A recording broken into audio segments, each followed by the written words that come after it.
Alrighty, today I'm going to go over bowls. I'm about 3 pounds here.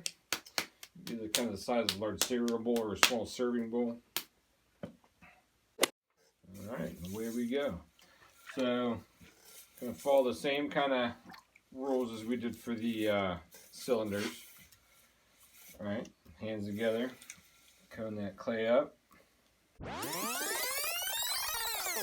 Alright, so the first difference between throwing a cylinder and a bowl, with a bowl we want to have a wider dome, a wider base.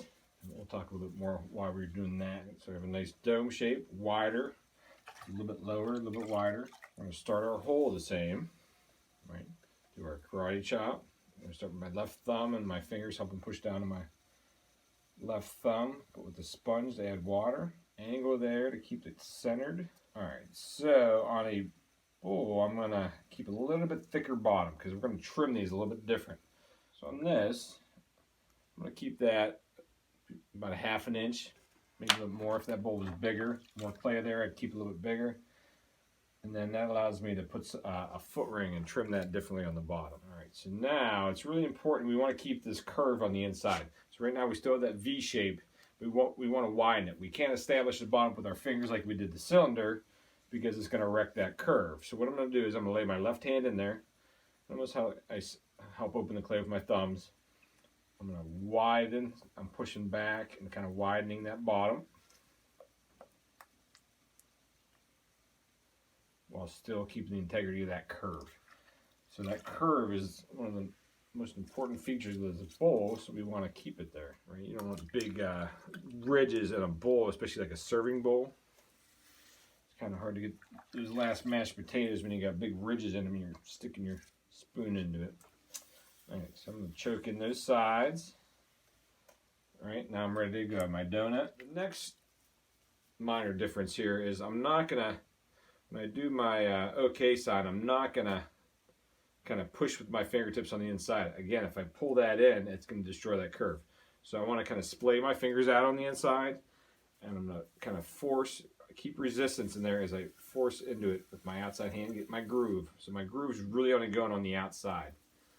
And I'm going to kind of work my way up into that curve, into the side of the wall. I'm going to come up into the side of the wall, then I'm going to use my fingertips. All right, so my fingers are splayed out. Now they're working up into the wall, now into my fingertips. And notice how I'm pulling straight up. I'm not pulling those walls out. If I pull those walls out too early, it's going to flop. Because once they go out, it's hard to get them back in. All right, so I'm really throwing a rounded bottom cylinder. All right, it's just not going to be as high because it's wider. So again, I'm going to do the same thing. I'm going to get those fingers down there and offer resistance. I'm going to groove, start my pull, transition to my fingertips. And it's really important with a bowl to throw towards a taper, right? So unlike a cylinder, the bowl will have a little bit more thickness at the bottom and here to support those walls. And the bigger the bowl you have, the more support you're going to need under there. With a small bowl, you can kind of break some of the rules. As you get into a bigger bowl, you want to have that taper in the bottom. Right, so now I'm kind of getting towards the end here, so I'm gonna start to kind of pull those sides out. Now, as you can see in there, we have kind of nice rounded edges in there, but if you step back, it kind of looks like a flower pot. So I want you to keep that in mind, right? So as you're looking down on a bowl, it looks like a bowl. It's rounded on the inside. It's not until you take a step back and see, oh, you know, that's not really bowl-like. That's more like a flower pot. So I'm going to show you how we're going to change that. So I'm going to do another pull here. It's not going to be much of one. It's just going to kind of straighten things out. Get it where I want it. Yeah, it was just kind of a lazy pull, just kind of getting things where I want them. So right now I have this nice taper here from thick to thin. So it might start at the bottom about that thick and come all the way down to half that thickness at the top. So now I still have that nice curve at the bottom of my bowl. So the ribs are an important part in the ribs now to get that nice curve in the bowl. So if you're kind of lacking in there, it's kind of bumpy in there, you can get that rib in there and kind of push in there and kind of force that curve into the bottom of the bowl to really refine that curve. Because really with the bowl, It's all about that inside shape and that inside integrity of that curve.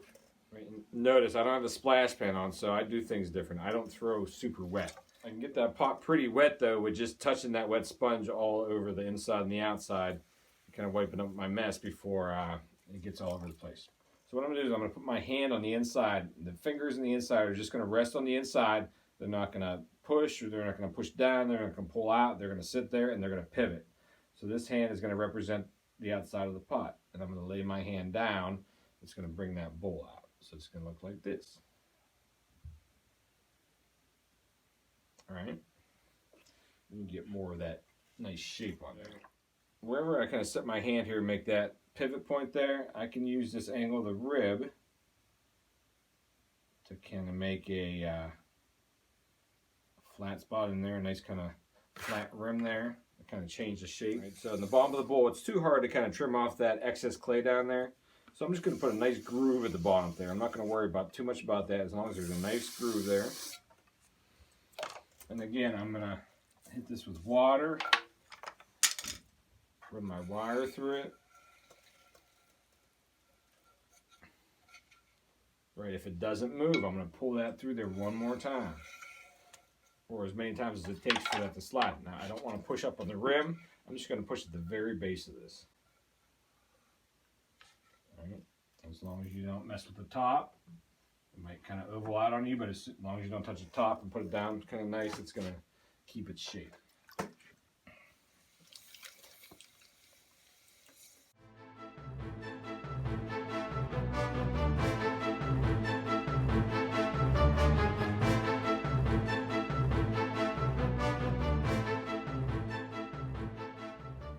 If you have a little wobble in your pot, don't worry about it. Things don't have to be exactly perfect.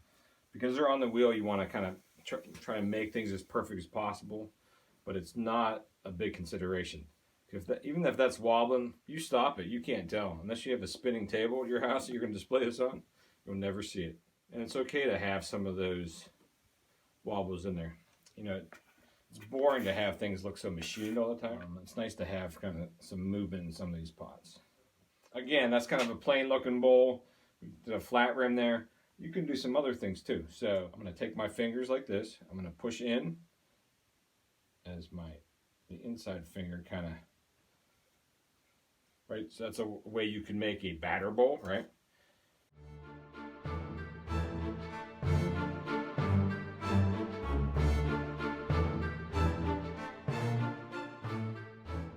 Right, this would give you kind of a cool floral shape. It poses a little bit more of a problem to trim it, but we'll go over that when we come back.